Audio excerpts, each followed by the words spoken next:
As you read through the scriptures, you will come across some passages that seem to suggest that slavery is not condemned by God. Some who think this to be the case are sincerely seeking truth, while others are only looking for reasons to discount the Bible. Historically, slaves were either prisoners of war, convict labor, or collateral for bad debts. While slavery had been around for thousands of years before Jesus' birth, human trafficking and hostage-taking continue to this day in sad and dark corners of the earth.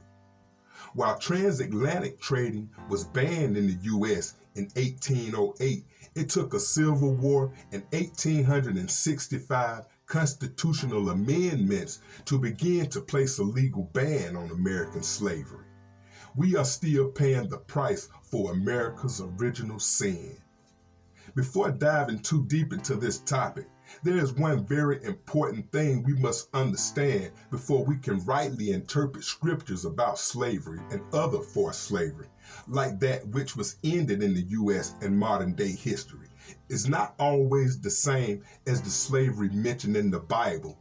There are still to this day an estimated 21 to 36 million people in slavery across the world. Deuteronomy chapter 24 verse 7 specified the death penalty for anyone who kidnapped and enslaved Israelites. If man is found stealing one of the brothers of the people of Israel, and if he treats him as a slave or sells him, then that thief shall die. You shall purge the evil from your midst. The Bible demanded at least that slave owners refrain from maiming the enslaved. Exodus chapter 21, verse 26 through 27.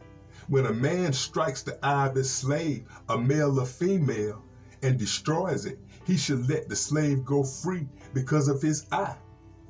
The following passage implies that if an abused slave fled a brutal master, God looked benignly in his flight to safety, and believers were not supposed to send an escaped slave back to a slave owner. Deuteronomy chapter 23 verse 15 says, "You should not give up to the master a slave who has escaped from his master to you." It is true that God specifically made room for forced slavery, as seen in Leviticus chapter 25, verse 44 through 46. However, this passage should not be seen in the same context as other passages we have considered when dealing with the moral implications of slavery. The reason being that this slavery was a form of judgment by the holy God on paganistic or rebellious people.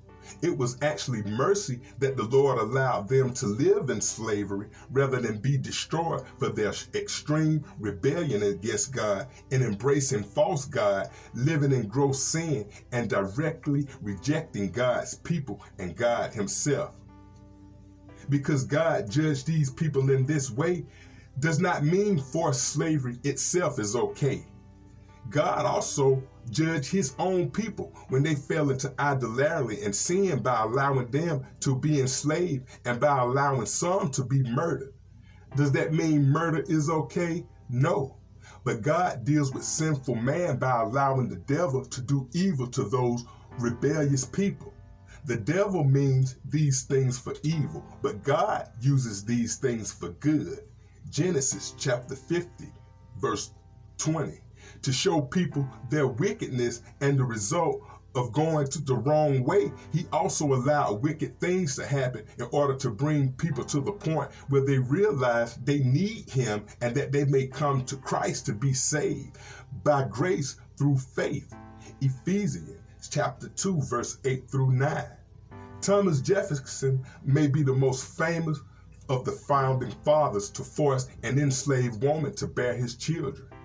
Deuteronomy chapter 21 verse 10 through 14 lays out rules for man wanting to marry enslaved women. The enslaved female is required to prove her worthiness.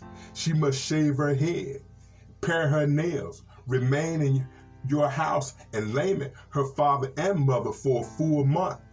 After that, you may go to her and be her husband.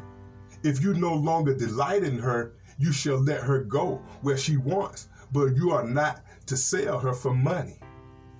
Maybe the lesson is that one doesn't need the Bible to know that slavery and trafficking humans is evil.